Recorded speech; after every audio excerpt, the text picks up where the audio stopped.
मंदिर प्रांगणे आयोजन হয়েছে অমৃতময় হরিকথা।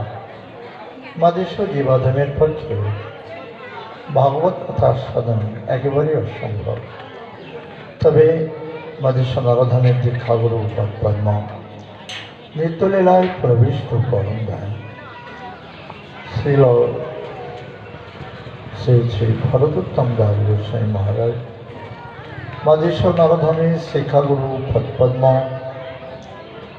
শ্রীধাম বৃন্দাবন কৃষিঘাটস্থ নিত্যলীলায় প্রবিষ্ট পরম দয়াল শ্রীল শ্রী শ্রী 108 মহন্ত মুরারি মোহন দাস বড়দিন অভয়রাতুল চরণের অহৈতুকী কৃপা প্রসাদকে সম্বল করে আপনাদের চরণ থলোর আশীর্বাদ মাথায় নিয়ে অল্পিত সময় হরি কথা আস্বাদনের প্রয়াস। जय जय परमदयाल श्री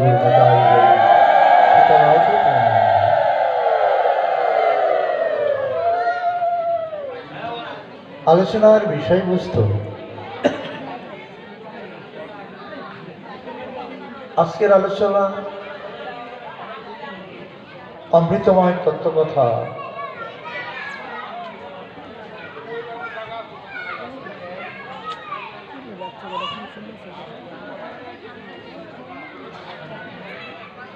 আমরা সকলেই হরিকথা ভাগবত কথা কেন শ্রবণ করব? আপনারা সকলে এদিকে লক্ষ্য করেন, এতটা পর্যন্ত যখন এসেছি তো দুটি কথা আমরা হৃদয় দিয়েই শ্রবণ করব।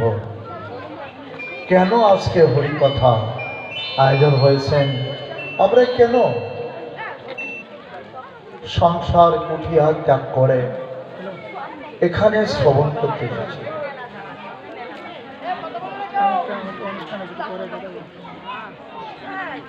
কথা বললেন না মা? আমরা সকলে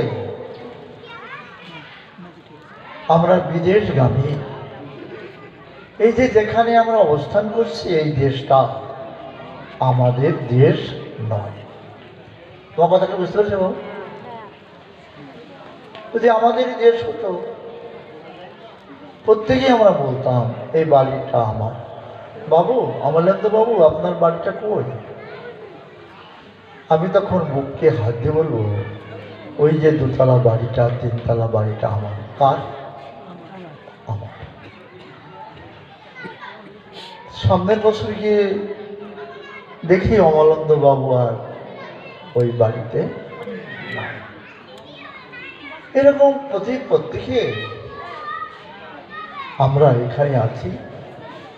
এটা আমাদের স্বদেশ যদি হতো তাহলে আমরা এখানে থাকতাম, অনন্তকাল এখানেই থাকতাম। কিন্তু বিদেশে আছি বিধায় যার যখন সময় হয়ে যাবে সে তখন চলে যাবে। ঠিক কিনা কথা ঠিক? কিন্তু এই যে চলে যাব আমরা, আমাদের চলে যেতে হবে, চলে তো যাব। কিন্তু এই যাবার কথাটা কি আমার ভাবনার ভিতরে আছে? কথা বলেন না বাবা? রঞ্জনটা তিলকটা এমনি দাও, কথা বলেন না? আজকে আমি কথা শুনবো না, শুধু আমার স্বদেশ ভ্রমণ করার জন্য আমি স্বদেশ থেকে বিদেশে এসে ভুলে গেছি আমার দেশের কথা। আজকে সেই দেশের কথা শুনবো, সেই দেশের যেতে হলে যে ঠিকানাটা তাও ভুলে গেছি। এই বিদেশে এসে যারা আমার কেউ না, যা আমার ছিল না, ভবিষ্যতেও থাকবে না, তাদের সাথে সঙ্গ করতে করতে আমার দেশের কথা হারিয়ে গেছে। এখন যে দেশে আমাকে যেতে হবে, দেশে থাকবো না, সেই দেশের ঠিকানাটা যদি আমি না নিতে পারি তাহলে পথে উঠে কি করব? আপনি প্রশ্নটা উঠলেন পথের ঠিকানাটা জানেন না, সঠিক গন্তব্যস্থলে পৌঁছানো যে আপনার ঠিকানা সেটা যদি না জানেন, তাহলে আপনার ওই পথে পড়েই মৃত্যু হবে, আর ওই পথেই আপনার জন্ম হবে, এখানেই জন্ম এখানেই মরণ। কারণ আপনি তো গন্তব্যস্থলে পৌঁছতে পারবেন না। তাই জন্য এখানেই জন্ম এখানেই মরণ। যাবৎ জননম তাবৎ মরণম, তাবৎ জননী জঠরে শরণম। আপনার যখন এখানেই মৃত্যু হবে, ঠিকানা না জানার থাকে, তাহলে এখানে মৃত্যু হবে, এখানে আবার জনন হবে।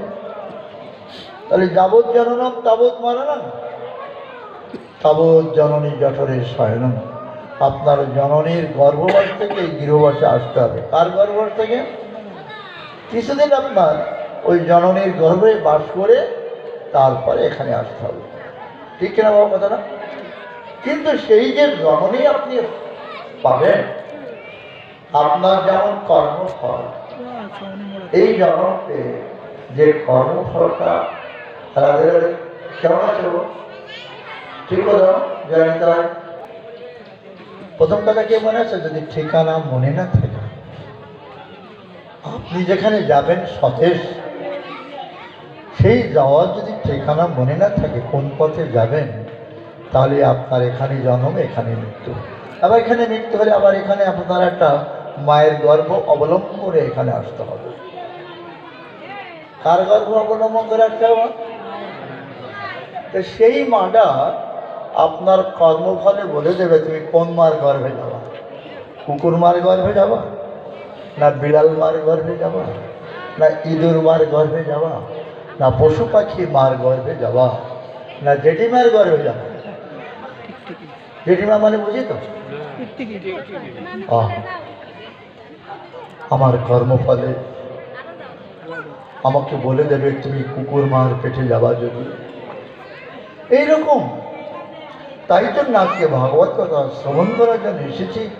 সকলে এদিকে লক্ষ্য করেন। কিন্তু আমার সেই ঠিকানাটা নেওয়ার জন্য ভাগবত আমাদের মাঝে এসেছে। আমরা ভাগবতের কাছে বলছি, এই বাবা তুমি এদিকে তাকাও, যদি কারোর সামর্থ্য থাকে এখানে বসে আমার সামনে আসো, দুটি হরিকথা তোমারও শোনো। সামর্থ্য না থাকলে তাহলে চেয়ারে বসো, কোনো অসুবিধা নাই। যার মাঝে বল আছে সামনে আসো, দুটি কথা শোনো। কারণ এখানে তুমি এসেছো তা নয়, এখানে ভগবানও এসেছেন। কেন জানো? ভগবান বললেন তুমি যেমন তোমার কুটিয়া বাড়ি ঘর সংসার ত্যাগ করে আমার কথা শুনতে এসেছ, ইয়থামং প্রবদ্ধন্তি তামস্তথৈব ভজম্যহম। তুমি যেন আমার কথা শোনার জন্য এখানে এসেছ, আমিও তেমনি আমার ধাম ত্যাগ করে আমিও তোমাদের দর্শন করার জন্য। তোমরা যেখানে যেভাবেই বসো তাতে দুঃখ নেই আমার। তুমি যেভাবে বসে আমার কথা শোনো তাতে দুঃখ নেই। কিন্তু আমি এখানে এসে যেন দেখি না তোমরা অন্য কথা বলছো, তোমরা অন্যদিকে লক্ষ্য করছো। আমি যদি দেখি তোমরা আমার কথা শুনছো, আমি যখন দেখবো তোমরা আমার কথা শুনছো, তখন আমার খুব প্রীত হবে, আনন্দ হবে। প্রত্যেকটা মানুষ আমরা দুঃখী মানুষ, আমাদের দুঃখের শেষ নয়। আদি দৈবিক, আদি ভৌতিক, আদি আধ্যাত্মিক। ভৌতিক দুঃখ যেরকম শিয়াল কুকুরে কামড়ে দিল, একটা মশাও যদি আপনার কামড়ায়, সেই মশার কামড়ে ম্যালেরিয়া হতে পারে, পারে কেন বলো? কিন্তু ওই ম্যালেরিয়া জ্বরে তোমার হয়তো মৃত্যু হতে পারে, তোমার ছেলেটারও মৃত্যু হতে পারে, স্ত্রীর মৃত্যু হতে পারে। এগুলো আদি ভৌতিক। আদি দৈবিক, বজ্রপাত করে তোমার প্রিয়জন মারা গেল, 10 কেজি দুধের গাভীটা মারা গেল, প্রিয়জন মারা গেল। আদি দৈবিক। আদি আধ্যাত্মিক, তোমার শারীরিক মানসিক কষ্ট দুঃখ, এই দুঃখে তুমি দুঃখ দুর্দশায় হাবুডুবু খাচ্ছ, তুমি দুঃখের সাগরে ভেসে আছো। কেউ কি বলতে পারে বাবা যে আমি সুখী আছি?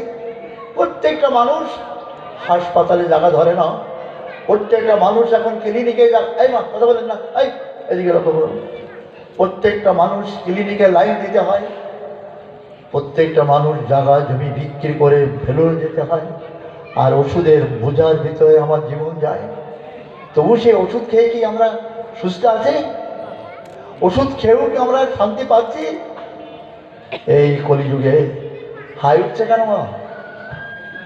আজকে এখানকার কমিটিরা তারা কত অর্থ দিয়ে সময় দিয়ে আজকে আয়োজন করেছেন হরিকথা শোনার।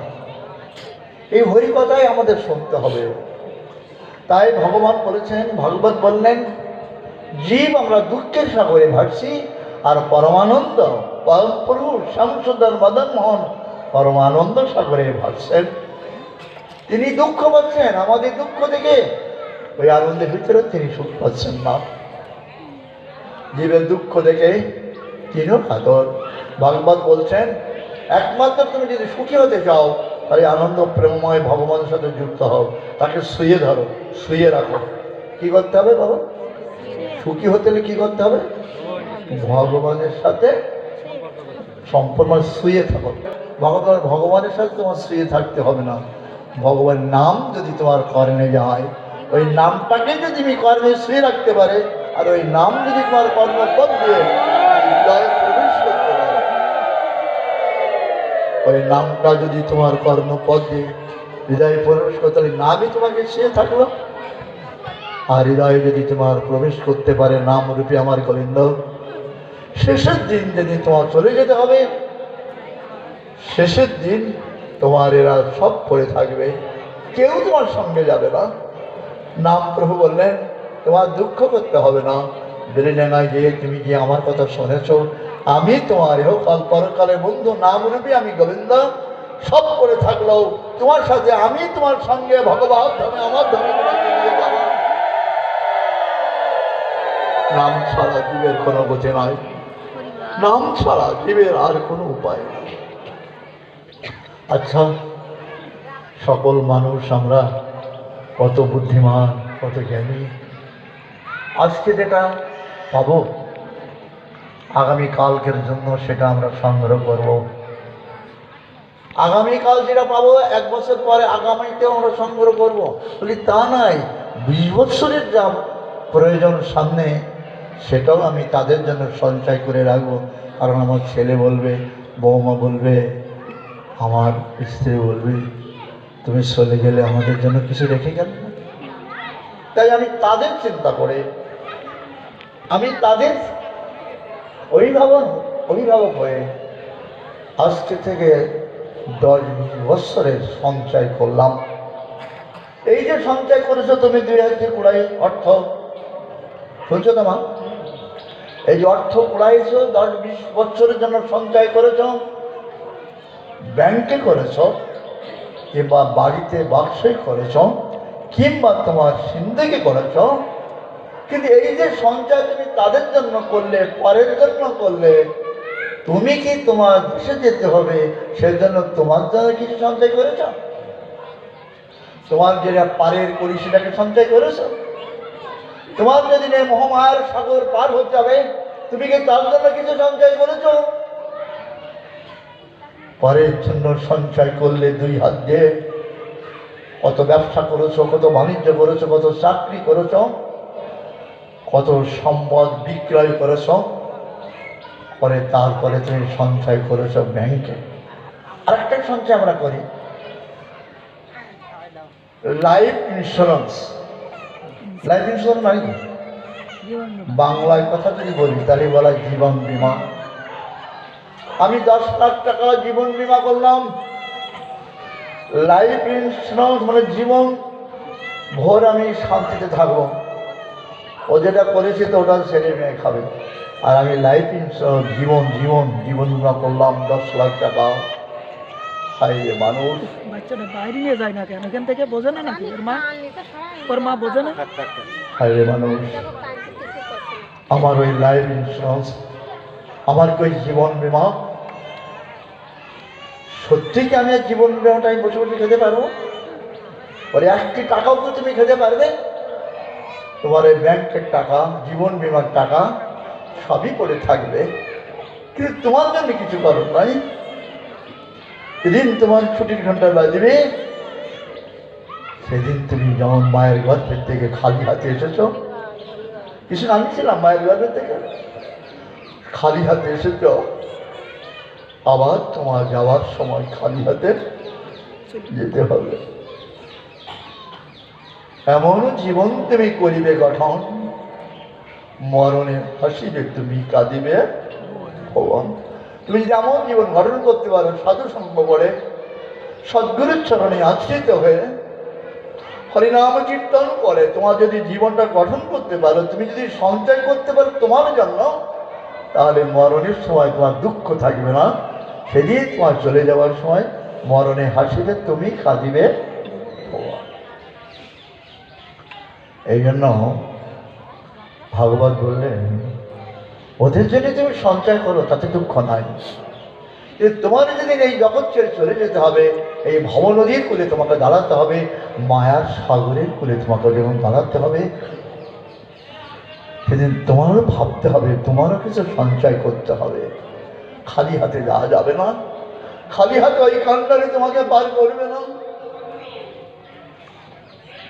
তাই হাত দিয়ে কুড়াইয়ে ওদের জন্য সঞ্চয় করো, ওই হাত দিয়ে কুড়াইয়ে পরের জন্য 20 বছরের সঞ্চয় করো, আর জিহ্বা দিয়ে হরিনাম কুড়াইয়ে হৃদয় ভরে সঞ্চয় করে রাখো। হরে কৃষ্ণ হরে কৃষ্ণ কৃষ্ণ কৃষ্ণ হরে হরে, হরে রাম রাম রাম হরে হরে। ওই টাকা তোমার ব্যাংকের সঞ্চিত টাকা যদি ওরা দয়া করে এক বান্ডেল দেয়, তুমি নিয়েও যেতে পারবে না, আর যদি নিয়েও যাও এই দেশের টাকা ওই দেশে চলবে না। তা যদি না চলে, আর একটা কাজ করো, তুমি যে লাইফ ইন্স্যুরেন্স করেছো, জীবন বিমা 10 লাখ টাকা বসে খাবে, তুমি ওর থেকে আর না জমাই এবার বছরে অন্তত 2-1 হাজার টাকা ওইখানে না জমায়ে, লাইফ ইন্স্যুরেন্স জীবন বিমার ওই অফিসে না জমায়ে 1-2 হাজার 5,000 টাকা তুমি এখানে জমাও, এইখানে জমাও, সাধু সেবায় জমাও, সাধু সেবা দাও, গোবিন্দ সেবা দাও। এই ইন্স্যুরেন্স যদি করতে পারো, তাহলে যাওয়ার সময় সাধুর কৃপা নিয়ে মোহমায়ের বন্ধন মুক্ত হয়ে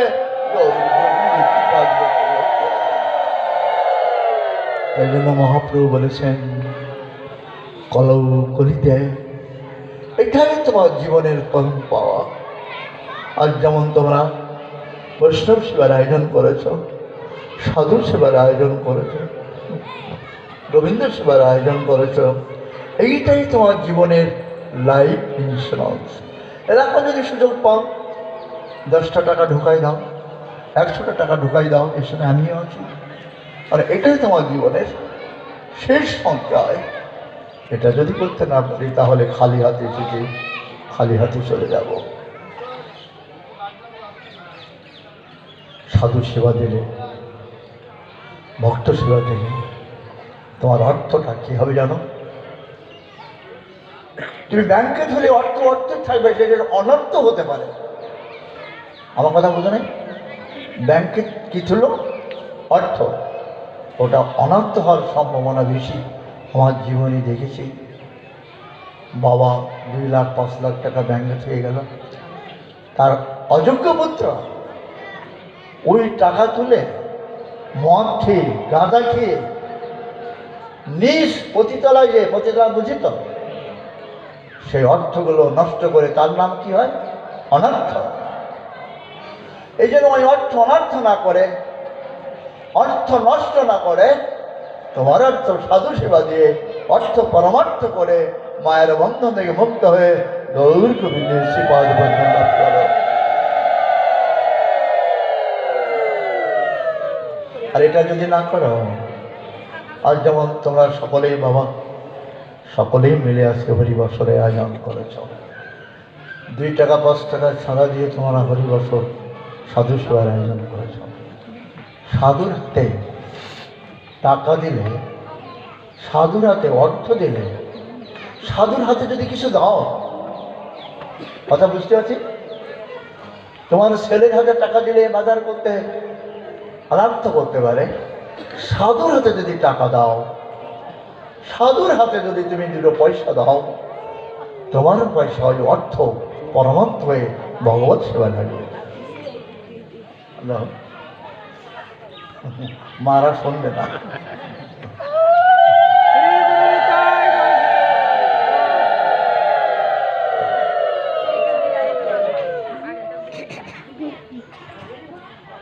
বাবা, একে তো আমি কালো মানুষ, আমার বাবা পরিষ্কার ছিলেন, আমার গোবিন্দ গোপাল বাবা পরিষ্কার ছিলেন, একে তো কালো মানুষ। তারপরে মা আবার বলে মহারাজ বৃন্দাবনে মোরারিবাগ একটা কথা বলেছিলেন, বাবা খুব আদর করে বলেছিলেন, নারায়ণ কথাটা বলতে হৃদয় ফিরে যায়। আজকে আমার গুরু মহারাজ উঠে গেছেন, কিন্তু কথাগুলো হৃদয়ে রয়েছে। বলছিলেন, বাবা সাধুর হাতে কিছু গেলে, সাধু যদি হাত পেতে নেয় তাহলে মনে করবেন সাক্ষাৎ ভগবানই নিলেন, কারণ সাধুর হৃদয়ে ভগবানের সন্তত বিস্তার। তা বাবা বলছিলেন, এক মাতাজি বৃন্দাবনে যাবেন কি যায়, ওই গ্রামে একটা বাবাজি সাধু বাবা প্রতি বছর যাত্রীদের নিয়ে বৃন্দাবনে যান। সাধুর হাতে কিছু দেওয়ার কথাটা বলছিলেন বাবা, সেই কথাটা মনে পড়ে গেল। বাবা চলে যেতে হবে, রেখে গেলাম, সাধুর হাতে কিছু দিলাম না। বলছিলেন যে ওই মা তখনকার যুগে আমরাও দেখেছি, আমরাও করেছি, খুঁটি কেটে ওর ভিতরে 1-2 পয়সা করে জমা আছে, এটা করেছে মা কেউ? আমি করেছি। ওই 4 আনা 2 আনা 1 আনা করে খুঁটি কেটে ওর ভিতরে ঢুকাতে হতো।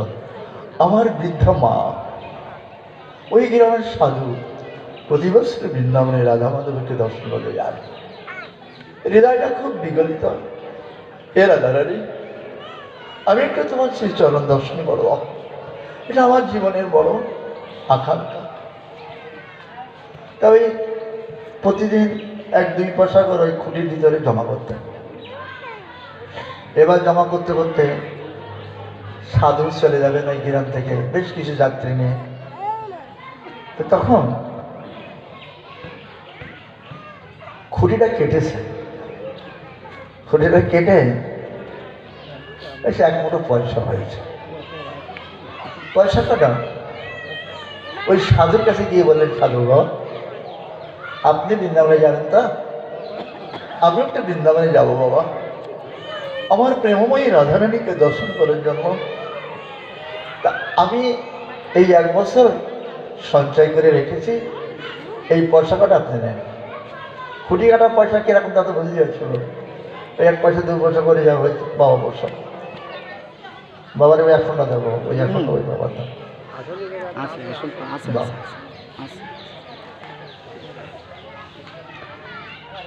মাতাজি বৃদ্ধা মাতা খুঁটিটা কেটে 1 মুঠো পয়সা হয়েছে। সাধুর কাছে এসে বলেন, সাধু বাবা আপনি যে এবারে চলে যাচ্ছেন শুনলাম, তা আমি একটু রাধা মাধবকে দর্শন করব। আমার মৃত্যু আগ পর্যন্ত আমার এই বাসনাটা, এই কটা পয়সা হয়েছে 1 বছর রেখে পয়সা কটা আপনি রাখেন, আমার একটু নিয়ে যাবেন। সাধু আর কথা কি মনে আছে, সাধুর হাতে কিছু অর্থ দিলে সেই অর্থটা আমার সাক্ষাৎ ভগবানই গ্রহণ করে। আমার কাছে 2 টাকা দিলে সেই টাকা ভগবত সেবা লাগবে না। তেমন সাধু বাবা পয়সা কটা গনে টনে দেখেন, মা তোমার এই কটা পয়সায় বৃন্দাবনে যাওয়া হবে না, যা গাড়ি ভাড়া যে যাওয়া যাবে না। বৃদ্ধা মা আমার বাবার কথা বলছি, বৃন্দাবনের কথাটা যেন মৃত্যুর আগ পর্যন্ত আমি না বলি, আপনারা বলবেন না।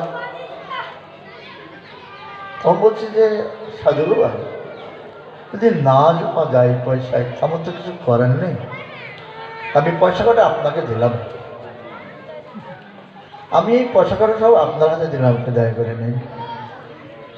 আপনি যখন বৃন্দাবনে যাবেন যেখানে সাধু পাবেন, যেখানে বৈষ্ণব পাবেন, সেখানে আপনি সহ এই অর্থটা বৈষ্ণব সেবায় লাগাবেন।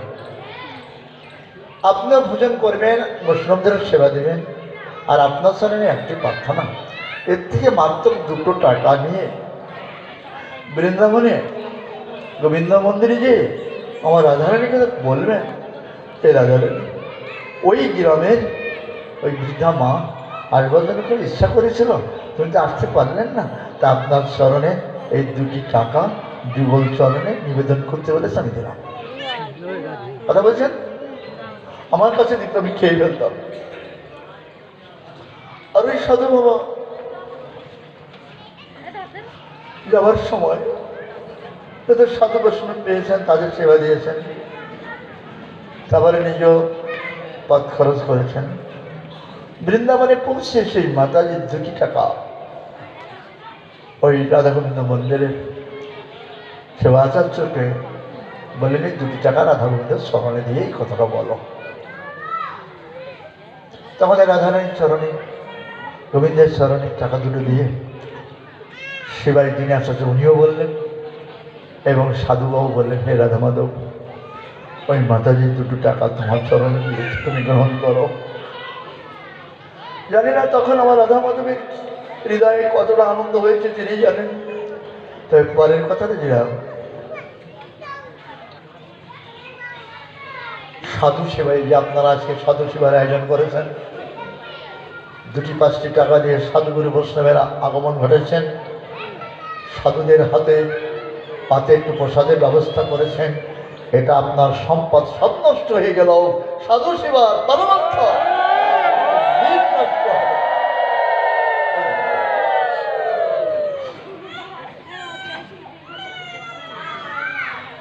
সাধু বাবা তীর্থ পর্যটন করছেন। আরে মাতাজি আর রাধে, আমার এই জীবনে তাহলে তোমার চরণ দর্শন হবে না, যেতে পারবো মা। কোথায় বাংলাদেশ আর কোথায় ভারত? আপনারা সাধু সেবা দিচ্ছেন, তাই সাধু সেবার মহিমার কথাটা বলছি। এবার প্রতিদিন কান্ত, আহার নেই, নিদ্রা নেই, রাত্রে শুয়ে শুয়ে যত সময় পর্যন্ত কান্দার কান্দ, চোখের জল পড়ত। এইভাবে দিন চলে যায়, রাত আসে, রাত চলে যায়, দিন আসে। একদিন মধ্যরাত্রে শ্যামসুন্দর মদন মোহন শ্রী রাধারানীকে সঙ্গে নিয়ে ওই বৃদ্ধা ওই পার্ণ কুঠিরে প্রবেশ করে বললেন, মা, মারে, অমা আঁকি খোল, নয়ন ম্যাম তাকিয়ে দেখ মা, আমি একা আছি নাই, তুই যেতে চাইছিলি, যেতে পারিস না, তাতে কি হয়েছে? তুই আমাকে যে দর্শন করার জন্য কত কেঁদেছিস, কিন্তু তুই সাধুর হাতে 2 টাকা দিয়েছিস, সেই টাকা 2 আমার কাছে, আমার চরণে যে সাধু ভক্ত আমার করেছে, তা তুই যেতে না পারলেও আমি রাধামাধবকে সঙ্গে, আমি রাধারানীকে সঙ্গে নিয়ে মা তোর কুড়িয়ায় আমি সত্য, আমাকে দর্শন কর, আমাকে দর্শন কর। বৃদ্ধা রাধা গোবিন্দের অমৃতময় বাক্য শ্রবণ করেন, তাকিয়ে দেখেন তার পর্ণকূটে আমার রাধা মাধব যুগল রূপে বৃদ্ধার সামনে দর্শন দেন। কিন্তু বাবা, যেরূপ দর্শন করলে, যার মুখোদ্গীত অমৃত কথা শ্রবণ করলে এই জগতে আর পড়ে থাকতে হয় না, সে রাধারানীর দর্শন করে, সে রাধারানীর চরণ দর্শন করে বৃদ্ধা 1-2 দিন পরে ওই রাধা গোবিন্দের রূপ দর্শন করতে করতে, চিন্তা করতে করতে 2-1 দিন পরে রাধা গোবিন্দের চরণে আমার মাতাজি তার শরণার্থী হয়ে কি অমৃত। আমরা বেশি দিনের কথা বলবো না। অজয়ন চিৎকুলে অজয়ন চিত্রটি জয়দীপ পদ্মাবতী, জয়দীপ পদ্মাবতী